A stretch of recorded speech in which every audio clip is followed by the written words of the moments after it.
하는 입장을 내비쳤습니다. 중일 양국 모두와 좋은 관계를 유지하겠다는 건데 장기화 조짐을 보이는 양국 갈등에 어떤 영향을 미칠지 주목됩니다. 워싱턴 정우윤 특파원입니다. 점점 고조되는 중국과 일본의 갈등에 대한 미국 트럼프 행정부의 답변은 중립이었습니다. 중국 항공모함 전단이 일본 오키나와 인근 공해상까지 진입하며 갈등이 격화된 상황에서 침묵을 지켜온 미국 정부가 선긋기에 나선 겁니다. 백악관은 일본과는 지속적인 협력을 하고 있고 위대한 동맹국이라고 전제했습니다. Japan is a great ally of the United States as evidenced by their personal relationship and our continued trade relations with Japan. 중국에 대해서도 실무적인 관계를 내세워 감쌌습니다. 특히 경주 에이펙을 계기로 이뤄진 미중 정상회담 이후 시진핑 주석과의 관계가 한층 두터워졌음을 재차 알렸습니다. He believes that the United States should be in a position to have a good working relationship with China while maintaining our very strong alliance with Japan. 중일 갈등이 불거진 뒤 줄곧 침묵해왔던 트럼프 대통령 대신 백악관이 내놓은 이 같은 견해는 명분과 실리 모두 잃지 않겠다는 속내로 풀이됩니다. 일본과의 동맹은 이전과 다름없이 굳건히 유지하되 무역을 비롯한 경제 분야에서 견제와 협력을 이어가고 있는 중국과도 원만한 관계를 이어가겠다는 의미입니다. 거침없던 트럼프 대통령이 절제된 대응을 하는 데는 분명한 이유가 있었습니다. 중일 양국이 선을 넘는 행동만 하지 않는다면 실리 챙기기가 무엇보다 우선될 거라는 확실한 방향성을 보여주고 있습니다. 워싱턴에서 연합뉴스TV 정호윤입니다. 중국과 일본의 갈등이 군사 분야로 번지는 가운데 중국 해경이 영유권 분쟁 지역인 센카쿠 열도 중국령 갸오이다오 해역을 또다시 순찰했습니다. 중국 해경은 2501 편대가 갸오이다오 영해안을 항해했다며 법에 따른 권리수호 순찰이라고 밝혔습니다. 중국이 다카이치 일본 총리의 대만 유사시 개입 발언 이후 센카쿠 열도 일대에서 공개 순찰에 나선 건 지난달 16일 이후 3주 만입니다.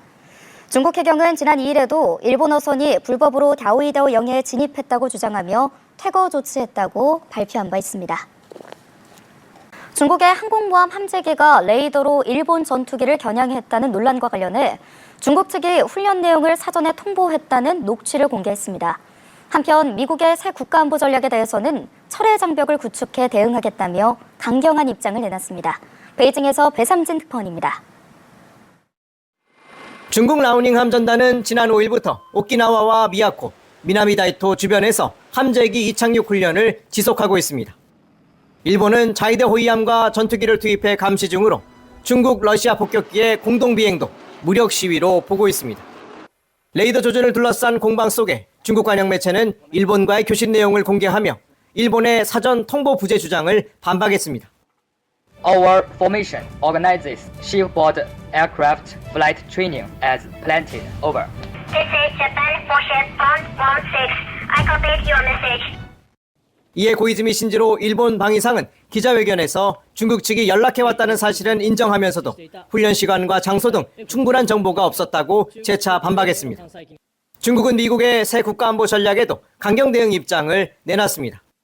천이신 국가안보부장은 공산당 당교 기간지에 국가안보의 철벽을 구축하고 대만 독립분열 기도를 분쇄하겠다며 반부패, 반분열, 반간섭 투쟁을 강조했습니다. 중국 내부에서는 미국의 전략이 동맹 역할 분담을 전제로 한 방어적 조종이라고 평가하면서 대만 문제의 경우 일본의 역할 분담을 요구하고 있다고 짚었습니다. 它的科技、它的产业、它的技术优势，然后再发挥盟友的作用，跟盟友协调，对吧？形成威慑。 이런 가운데 전략적 침묵을 지키던 미국이 중국의 레이더 조사 사건에 대해 첫 입장을 내놨습니다. 미국이 이를 지역 안보 위협으로 규정하며 동맹 차원 사안으로 다루기 시작한 만큼 중국의 대응 변화가 주목됩니다. 베이징에서 연합뉴스TV 배삼진입니다. 미국 국무부는 중국 항공모함 함재기가 일본 자위대 전투기의 레이더를 조준한 것은 지역의 평화와 안정에 도움이 되지 않는다고 했습니다. 국무부 대변인은 현지 시간 9일 동맹국 일본에 대한 우리의 공약은 흔들림이 없다며 이같이 말했다고 로이터 통신이 전했습니다. 도널드 트럼프 행정부가 레이더 조준 상황이 발생한 뒤로 중국을 비판한 것은 이번이 처음입니다. 일본은 지난 6일 오키나와 섬 남동쪽 공해 상공에서 중국군 함재기가 일본 항공자위대 전투기에 레이더를 겨냥해 비췄다고 밝혔습니다.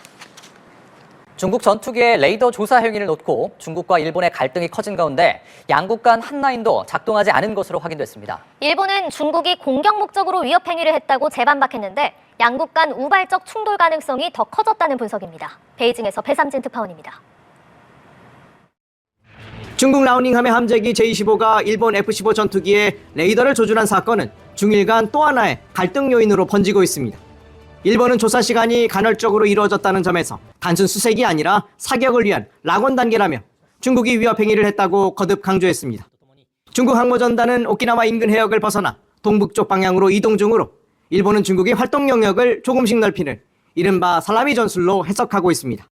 我们进行训练的歼15战斗机，它肯定要开启它的雷达，进行这个模拟搜索，甚至在发现这模拟的攻击目标。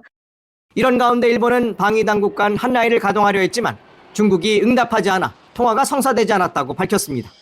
2023년 설치된 중일 한라인이 실전 상황에서 작동하지 않은 것은 이번이 처음으로 양국의 위기관리 체계에 공백이 드러났다는 평가입니다. 일본 언론들은 중국이 무력 시위를 강화할 경우 현장 자위대 조종사들의 대응 부담이 늘고 군사적 긴장이 상시화될 수 있다고 지적했습니다. 일본은 중국이 훈련 내용을 사전에 통보하지 않았다고 주장하며 책임 공방을 이어가고 있는데 이번 사태가 중일 대립의 2라운드로 넘어갔다는 분석도 나옵니다. 我们强烈敦促日方立即停止滋扰中方正常演训活动的危险行为，停止一切不负责任的虚假炒作和政治操弄。 하지만 미국은 백악관과 국무부 모두 이번 사안에 대해 논평하지 않아 미일 공조의 미묘한 온도차를 보여주고 있다는 분석입니다. 미국의 침묵과 중일 간 책임 공방 속에 위기관리 취약성이 드러나면서 우발적 충돌 위험이 더 커질 수 있다는 우려가 제기됩니다. 베이징의 사람뉴스TV 배삼진입니다. 다카이치 산하의 일본 총리